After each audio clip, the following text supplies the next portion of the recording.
Hello, Sagittarius. Welcome to the Plaid Sheep Oracle. I got this new deck, the Queen of the Sun Oracle, and I've kind of been thinking about the deck for a long time. That'll happen to me. I'll see a deck and it'll sort of attach itself because it has some particular message. And there's something about the sun that is coming through, and we see it here in your message. But we start with this possibility card.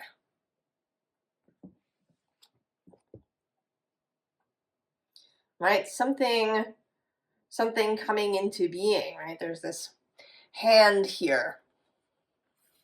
Right? Imagining this, bringing it, conjuring it into being. And then the unseen underlying, actually we're gonna skip the top of the deck here, is this hope card.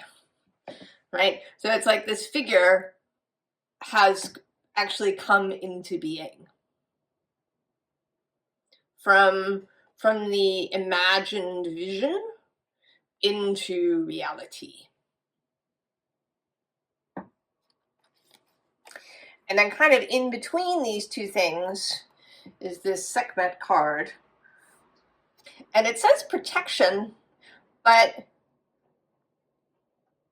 you know, it's more, right, this energy that's happening behind her. This energy of the sun, of something coming into being. Below her is this synergy card. And actually below that is contentment.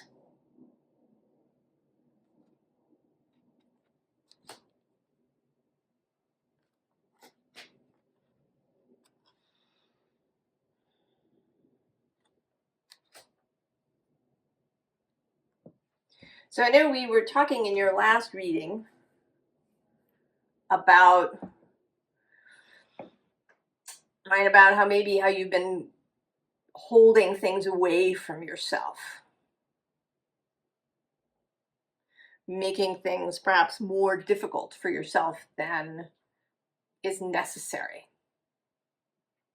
And it seems like there's some kind of light coming on.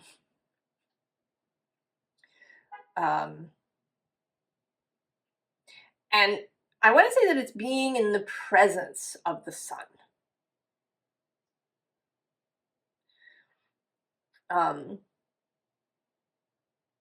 Because it's quite different, you know, to see a photograph of the sun, or you know, even to see the sun through the window, but to be outside in the presence of the sun. Is the difference kind of between knowing intellectually and having a whole embodied knowing about something, really, like having it really be clear and having yourself absorb the knowledge, the wisdom, the understanding.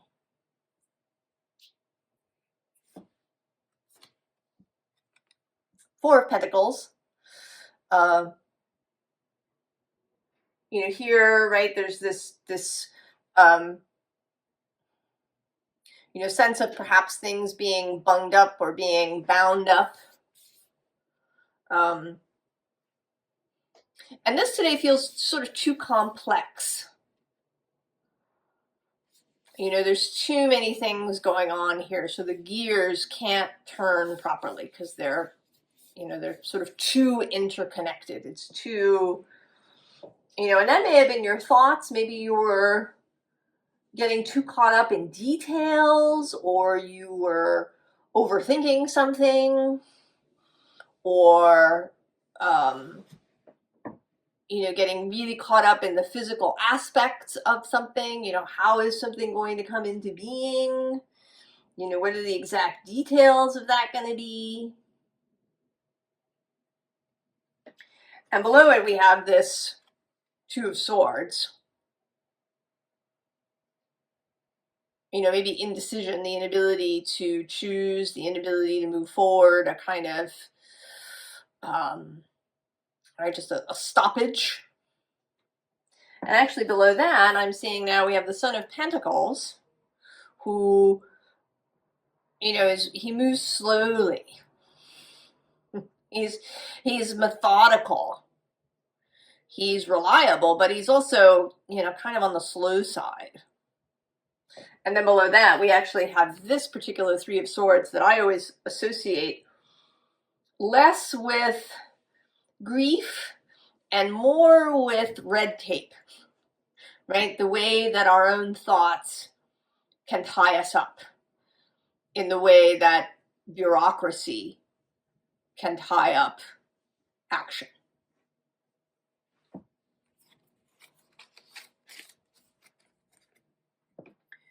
The bottom of the deck is the Sun. So it's here. If you, this feels like something that is about to happen. I mean, you might find this reading as confirmation that, oh yes, I am experiencing this now. But it feels more like it's about to be.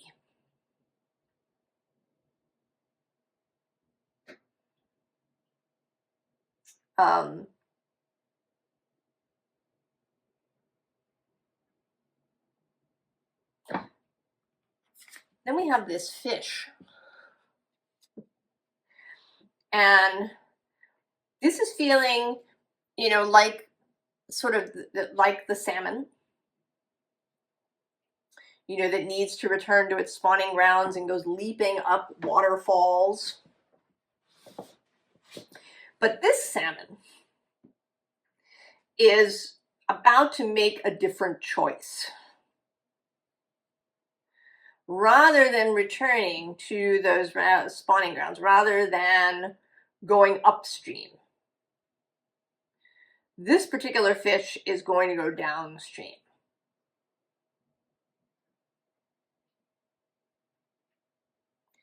Making a different choice, to not do what everybody before you has done, or maybe even what you've done all in the previous parts of your life. Because then we have both the Hierophant and then this Death card that's a dead bird. Right? So it's the Hierophant, the transformation of the Hierophant. Right? The Hierophant is all those things that are official, that are rules, that are traditions, that were maybe seen initially as immutable, although that's kind of interesting because the Hierophant is the 5, which is the number of change.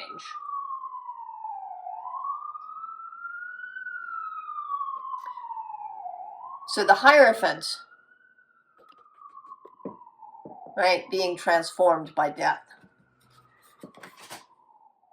And on the other side, we have strength.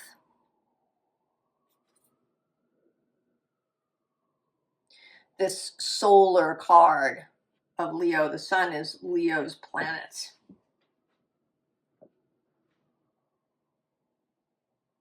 There is something about Leo energy now in the current moment.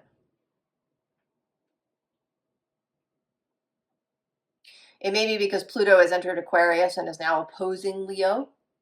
So there is this call to balance. You know, that we don't tip too far into Aquarius, perhaps. There's been, first there was Venus's retrograde in Leo the year before last. And now Mars has spent some time retrograde in Leo.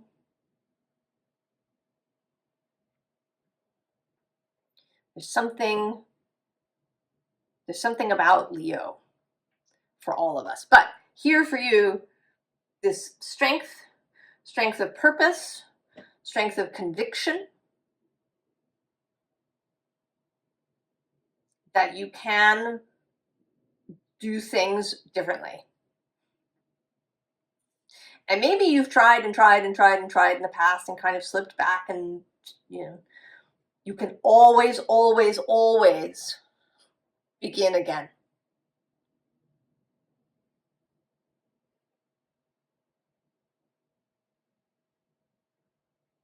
And succeed.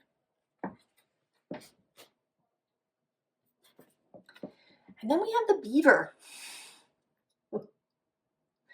And, he's several things. One, he's very cheerful. I really enjoy this beaver. He's so happy. He's smiling.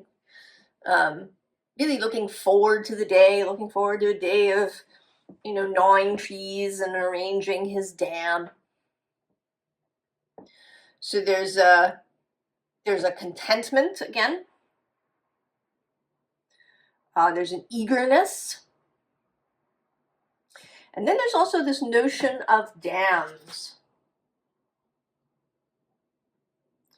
Because the next card is this waterfall card. And this morning, I watched a tiny bit of an astrology video that was talking about cataracts in 2025. And a cataract is often seen as a waterfall. The original Greek word means to flow down. So it's sort of flowing downward. Here with Sekhmet, right, this moment of Egypt, there are cataracts in the Nile. And they're not really waterfalls. They're these places where the Nile is shallower and there's stones that kind of jut out of the water, and there's even, in some places, a kind of white water rushing. And there are, I think, 5 or 6 cataracts in the Nile. But some of them have kind of disappeared. Their characters changed because of dam building, right? The Aswan Dam in the Nile.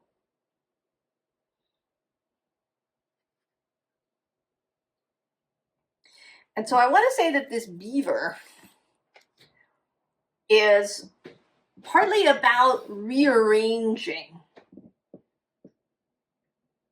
the dam, right? A beaver dam doesn't stop the river. It just, right, it creates a little structure within the river, but the river still flows. Beaver dams are really constructive. Beavers are, right, they're the engineers. They create change in an environment.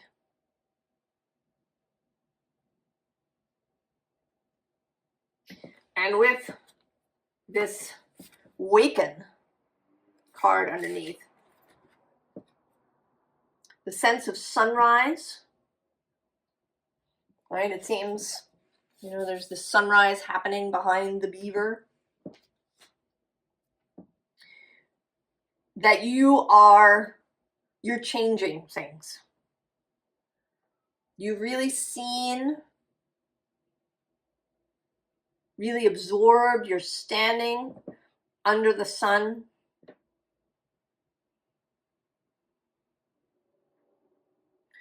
Really absorbing something that maybe has only been intellectual up until now.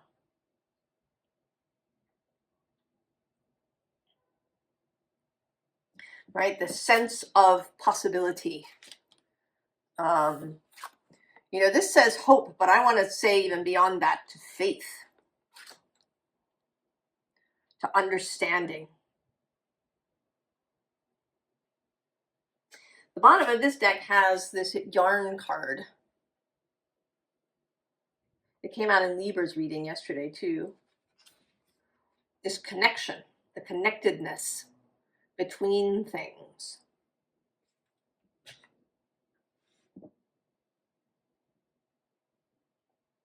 The connectedness between all of us.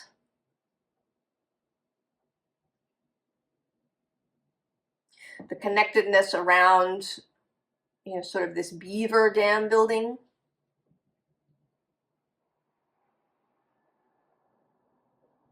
Things are opening up to you.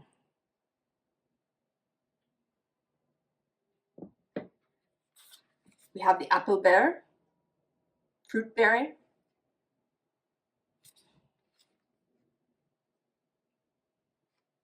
A sense of manifestation.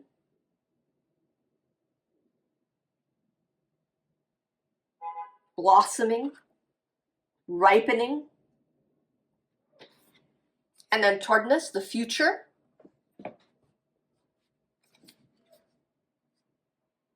Really being able to release the past, right? To allow the Hierophant to be transformed, transmuted, right? To die and then be reborn.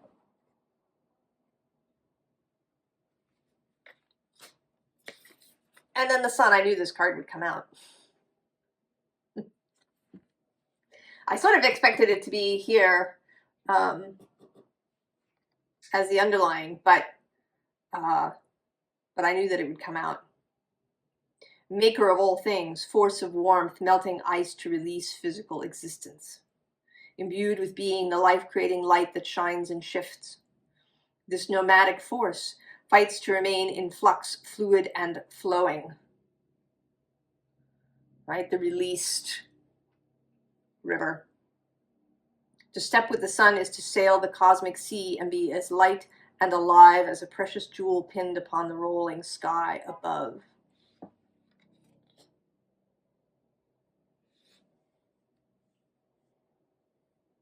So the understanding of that, I know it's a little difficult to talk about. I have this, right, the sense of it. I can see the story.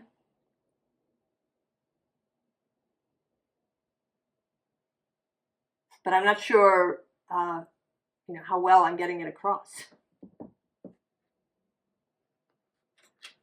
So we have the Princess of Cups, and then on the bottom, the Princess of Discs. This newness, and water and earth. So the reconstruction of things.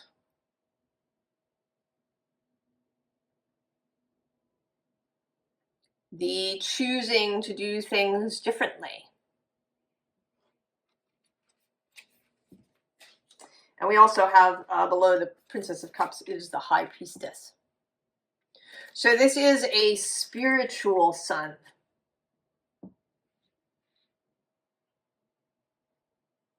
As well as the literal Sun, I think.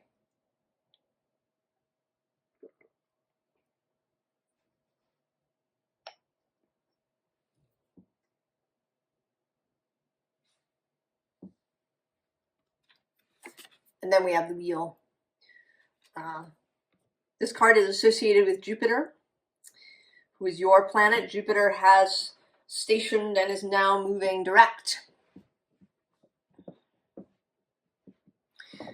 He will continue. He's moving across the way from you in Gemini. And he moves into Cancer, I think, at the very end of May.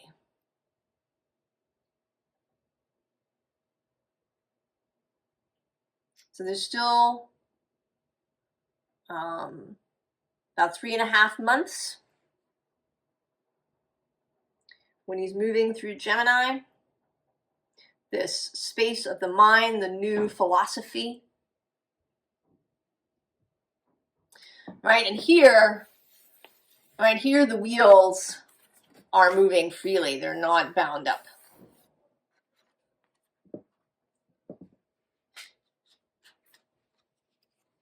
Nine of Pentacles with gain. I think the gain is the understanding. The understanding that the physical world is perhaps not as you thought it was. Right, and really understanding that in your body. Not just intellectually. Really absorbing that, feeling it.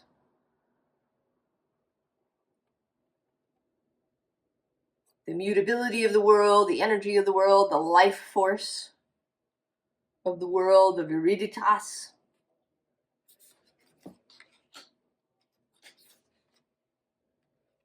And then the journey with the Fool.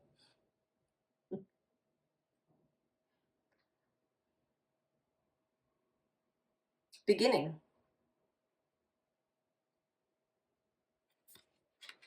Now, after the Fool, interestingly, comes this Eight of Cups Renounce card. Although the Bee, right, is sort of, isn't really heading into this next card. It's kind of a,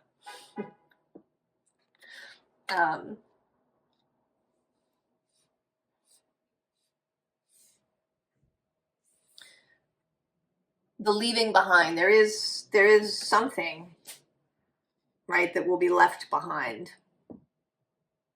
And I'm noticing, actually, I think for the first time, that there's a Saturn card here, or a planet, because this card is Saturn in Pisces. And that's where he is now. And I think it's partly leaving behind an outmoded and no longer useful vision of Saturn, right? This, I often associate Saturn with the Hierophant.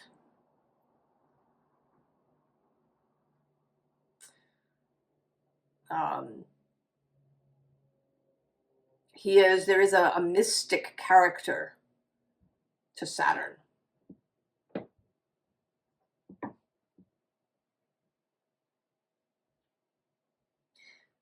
And I think I think he's a difficult energy that you need to come to terms with. And part of it is because he is associated with all of these rules that we live with in society. And, what we're taught in school and, right, culture. How our culture understands the world.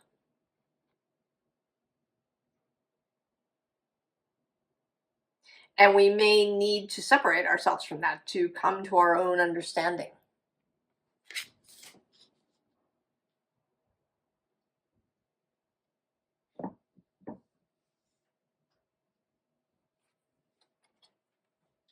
So then we have the Three of Water.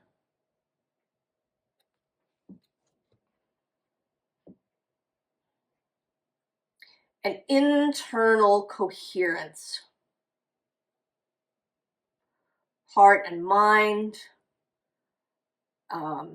Motivations coming together.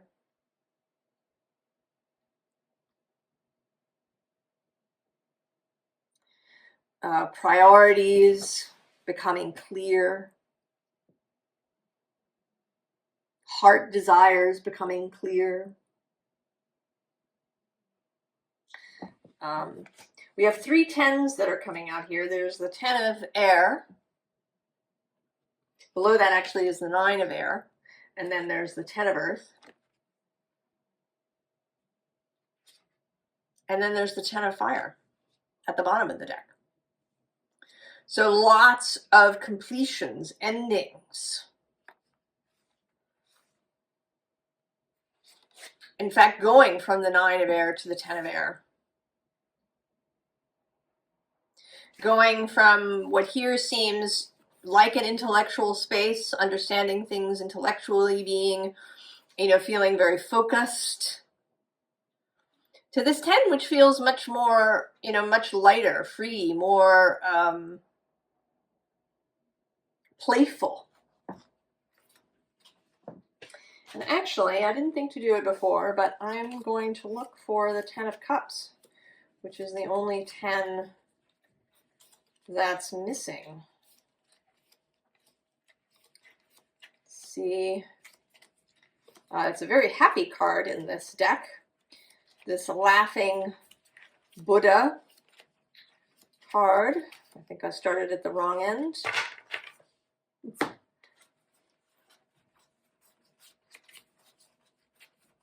And there he is.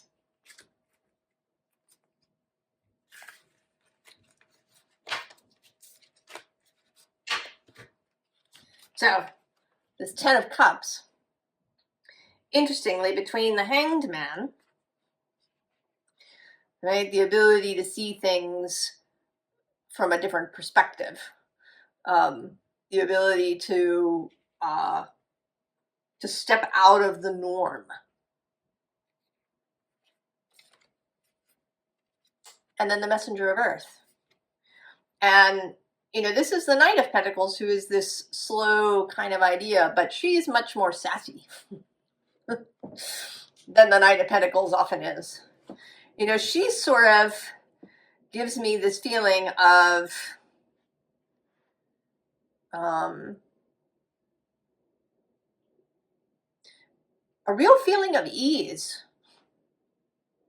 You know, she's not plodding. She knows that the way to make things happen is to start with the energy, right? There's this kind of feeling of the sun behind her. This light that she understands that rather than plodding, that if you shift the energy, then the earth will follow, the physical world will follow. And we can know this intellectually, because actually she's next to the Messenger of Fire.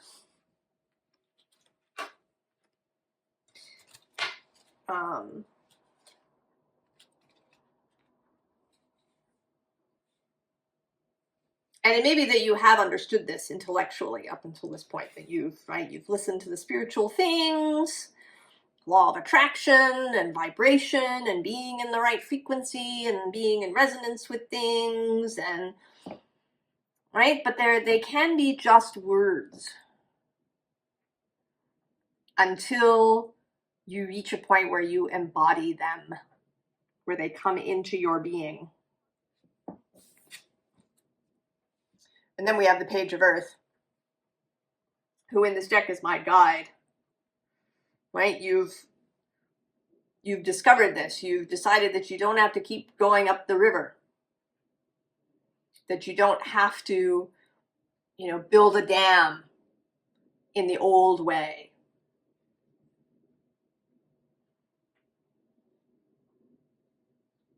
That you can go on this, right? That you can be the fool and step out. And he's just been ready for you to guide you in this new way. And then we also have the Ace of Air. Like a whole new steed for you. And then the Two of Earth. A new understanding of this physical world, of your place in it, of how to move within it, how to work with it. You know, and I don't want to use the word manipulate because that's not right. This is a co-creation. To co-create with Source, with the earth, with the life force.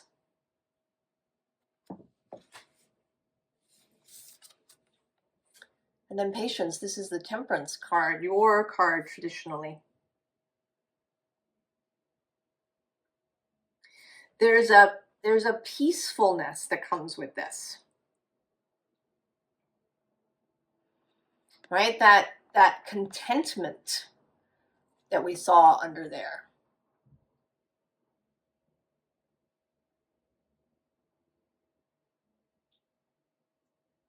A sense of ease, a sense of lightness. And that doesn't mean, right, slowness necessarily.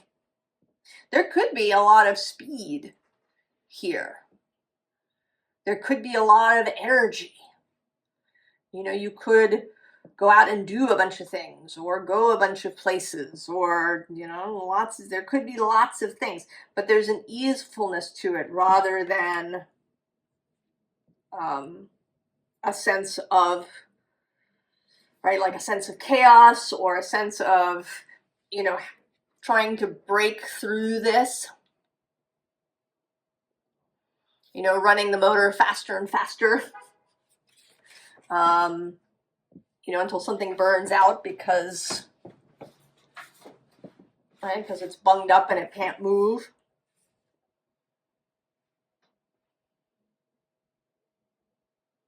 Here, there's a sense of ease.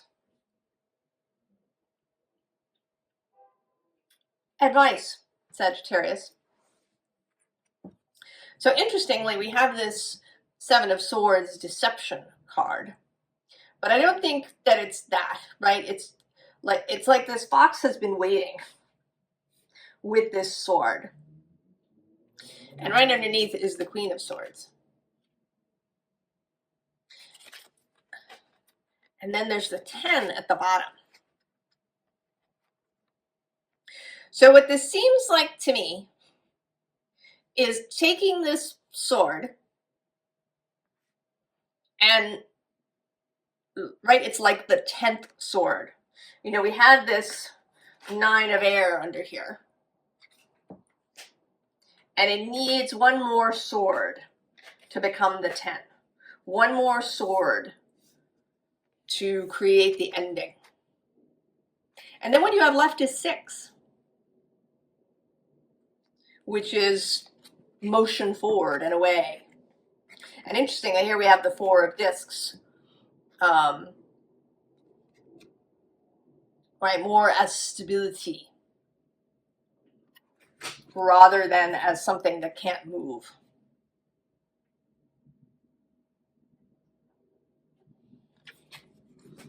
Right, the interlocking of all the parts of reality.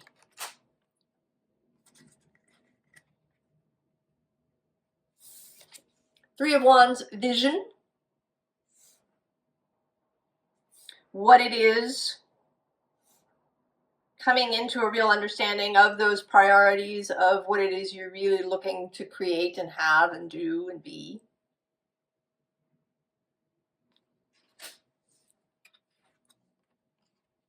And then the Magician, here at sunrise, performing the ritual in the sun, seeing the sun, feeling the sun. This embodied understanding. You know, and we did actually yesterday and into this morning have Mercury Kazimi, Mercury in the heart of the sun. And Mercury is associated with the Magician.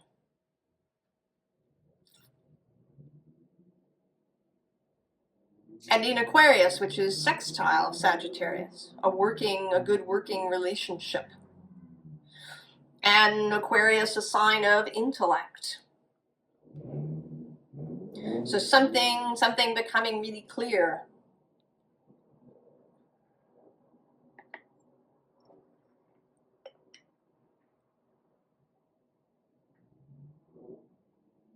And we are approaching, actually, the Leo full moon. So the light of the Aquarius sun reflected in Leo. It may be that at this full moon, this will feel really, that this will fully blossom for you.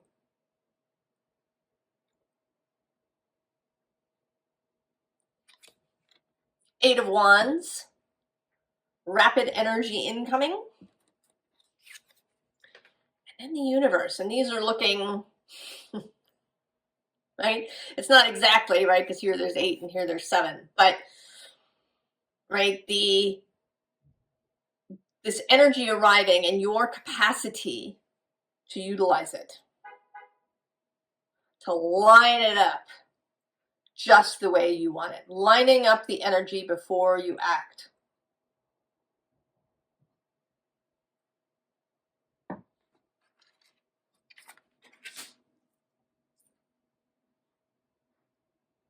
And really understanding how to do that, as perhaps you never have before.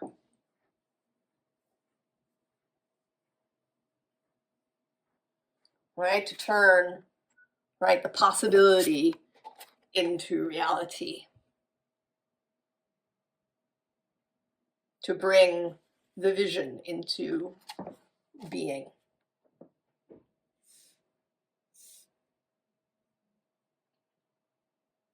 Sagittarius, I think you're doing great.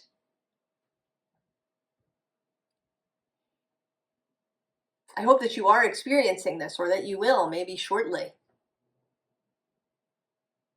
Perhaps at this Leo new moon, or full moon, rather.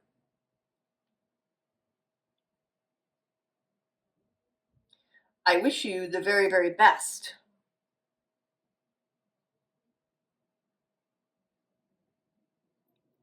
Sagittarius. And I'll see you next time. So long.